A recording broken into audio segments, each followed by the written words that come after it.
கிறிஸ்துவுக்குள் அன்பான தேவ ஜனங்கள் அனைவருக்கும் ஆண்டவராகிய இயேசு கிறிஸ்துவின் நாமத்தில் வாழ்த்துதலை தெரிவித்துக் கொள்கிறேன். ஆண்டவருடைய கிருபையினால் ஒவ்வொரு நாளும் ஆண்டவர் நடத்தி கொண்டிருக்கிறார். நாம் விவிலியம் வேதத்தை படிக்கிறவர்கள், வேதத்திலிருந்து நாம் சில காரியங்களை சொல்லிக் கொடுக்கிறோம். ஒவ்வொருவரும் ஒவ்வொரு காரியத்தில் இருக்காங்க. இப்போ அரசியல் வைத்துக் கொள்ளுங்கள், அவங்க அரசியல் பேசுகிறாங்க, அதை குறித்த விளக்கங்கள். நாம் ஆன்மீகத்தில் இருக்கிறோம், அதிகமாக இந்த ஆன்மீக சம்பந்தமான வார்த்தைகள். அப்போ ஆன்மீக தொடர்பில் இருக்கிறவங்க, வசன உணர்வுக்குள்ள இருக்கிறவங்க மற்றவங்களை திட்டிக்கிட்டு மற்றவங்களை கடிந்து கொண்டு இப்படியெல்லாம் பண்ண என்ன ஆகுதுன்னா வியூஸ் அதிகம் வரும், பார்வையாளர்கள் அதிகம் வருவாங்க. அது முக்கியம் இல்லை. கடைசி காலத்தில் வாழ்ந்து கொண்டிருக்கிறோம். வேதத்தை படிக்கிறவங்களுக்கு தெரியும், ஆலயத்துக்கு போகிறவங்களுக்கு தெரியும், இயேசு கிறிஸ்துவை நேசிக்கிறவங்களுக்கு தெரியும். அதனால கடைசி காலமாக இருக்கிறதினால் அறிந்தவர்களும் அறியாதவர்களும் தேவ வார்த்தையை கேட்டு தெளிவு அடையக்கூடிய அளவுக்கு ஒரு வாய்ப்பு இருக்கிறது. அதனால தான் நாம் வசனத்தை படிக்கிறோம், அதில் உள்ளதை அதை அப்படியே விளக்கமாக சொல்லுகிறோம். இது ரொம்ப என்ஜாய் பண்ணுறவங்களுக்கு இது பிடிக்காது தான், ஆனால் வாழ்க்கையிலே முக்கியமானது இதுதான். லூக்கா 10 மரியாள்னு ஒரு அம்மா, அவங்கள குறித்து வேதம் சொல்லுது, மரியாள் தன்னை விட்டு எடுபடாத நல்ல பங்கை தெரிந்து கொண்டார். என்னவா? தேவையானது ஒன்று. 100 காரியம் இருக்கலாம், 100 விதமான வழிகள் இருக்கலாம் அறிந்து கொள்ள, வளர்ச்சி அடைய. ஆனால் எல்லாம் இருந்தாலும் இந்த பரிசுத்த வேதத்தில் ஆண்டவர் இயேசு அவர் வாயை திறந்து சொன்ன ஒரு வார்த்தை, தேவையானது ஒன்று தான்.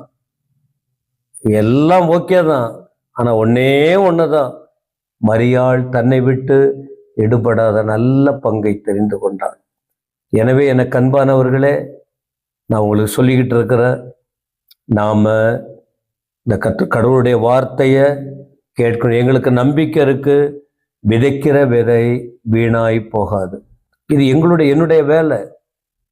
உங்களுக்கு அறிவிக்கிறோம். சபை மக்கள், மற்றவர்கள் எல்லாரையும் ஆண்டவர் நேசிக்கிறார், எல்லாருக்கும் உரியது. இது ஒரு வேத பாடமாக நாம் எடுத்துக்கிட்டு இருக்கிறோம்.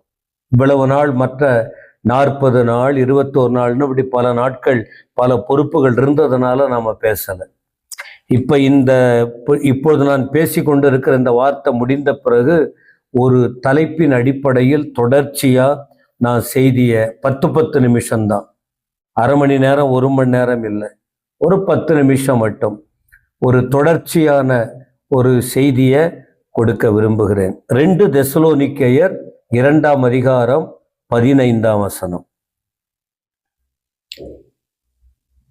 ஆகையால் சகோதரரே, நீங்கள் நிலை கொண்டு வார்த்தையினாலாவது நிருபத்தினாலாவது நாங்கள் உங்களுக்கு உபதேசித்த முறைமைகளை கைக்கொள்ளுங்கள். பவுலடிகளார் தேவ ஜனங்களுக்கு, சத்தியத்தை அறிந்தவங்களுக்கு சொல்லிக் கொடுக்கிற ஒரு வார்த்தை. இப்ப நமக்கு என்ன? இதன் மூலம் நாம் நிலை நிற்கக்கூடிய வேண்டிய ஆலோசனை. இந்த வேதமே நமக்கு தேவன் அவருடைய ஆலோசனைகளை கொடுத்து கொண்டிருக்கிறார். இந்த முதல் வார்த்தை பாருங்கள், ஆகையால் சகோதரரே. சகோதரரேன்னு இல்லாம ஆகையால் சகோதரரே அப்படின்னா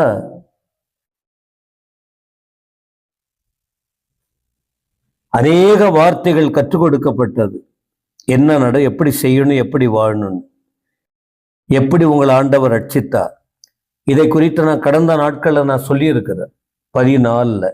ஆகையால் சகோதரரே அப்படின்னா கிறிஸ்துவில் நாமெல்லாம் ஒன்று.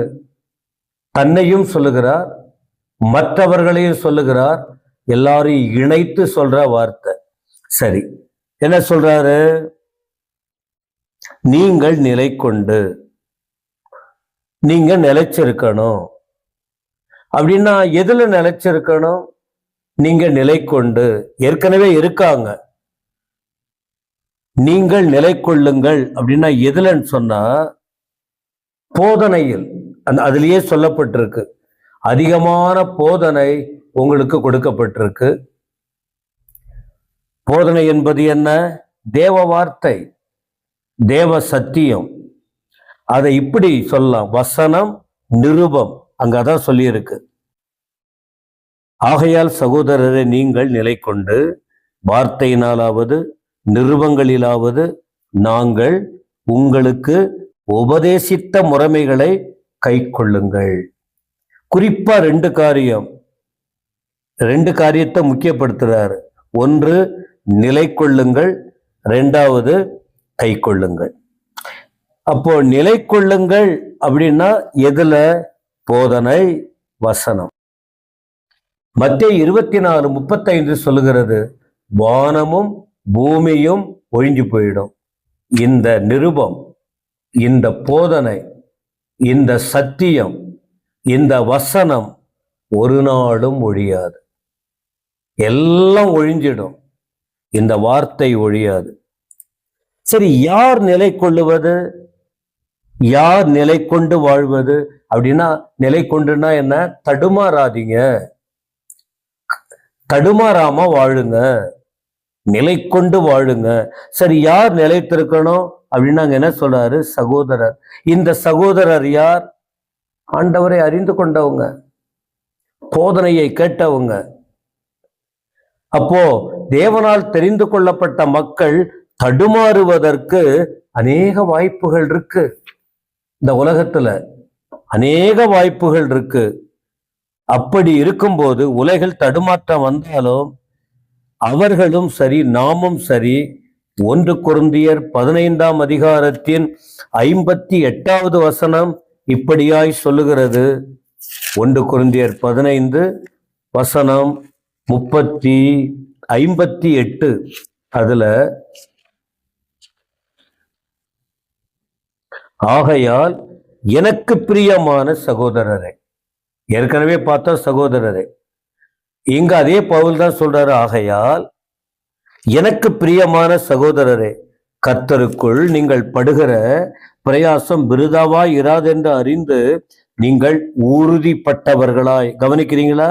உறுதி, அசையாம கர்த்தருடைய கிரியையில் எப்பொழுதும் பெருகுகிறவர்களாகவும் இருப்பீர்களாக. அப்ப யார் நிலைத்திருக்கணும்? சகோதரர்கள். நாம் அனைவரும் தடுமாற்றம் வந்தாலும் நம்ம உறுதியா இருக்கணும். சரி, அப்ப இதுல நிலைத்திருக்கணும்னா இதற்கு அஸ்திபாரம் என்ன? நம்ம எதை கற்றுக்கொள்ளணும்னு ஒரு வார்த்தை இருக்கு பாருங்க கீழே, நிலை கொண்டிருங்க, கை கொள்ளுங்க அப்படின்னு இருக்கு. அப்ப எதை கை கொள்ளுவது, எதை கற்றுக்கொள்ளுவது அப்படின்னா அப்போஸ்தல உபதேசத்தை அறிந்து கொள்ள வேண்டும். உபதேசம் இங்க அது இருக்கும், உபதேசித்த முறைமைகள், வார்த்தை, நிருபம், உபதேசித்த முறைகள். அப்ப தேவ வார்த்தை சொல்லி கொடுக்கப்பட்டிருக்கிறது. அதுல அப்ப அப்போஸ்தல உபதேசம் சொன்ன அப்படின்னா என்ன? அஸ்திபாரம் யார்? கர்த்தராகிய இயேசு. இயேசு கிறிஸ்து யார் அப்படிங்கிற ஒரு கேள்வி வருகிறது. அப்ப அஸ்திபாரம் என்னன்னு சொன்னா ஆண்டவரின் தியாகம்.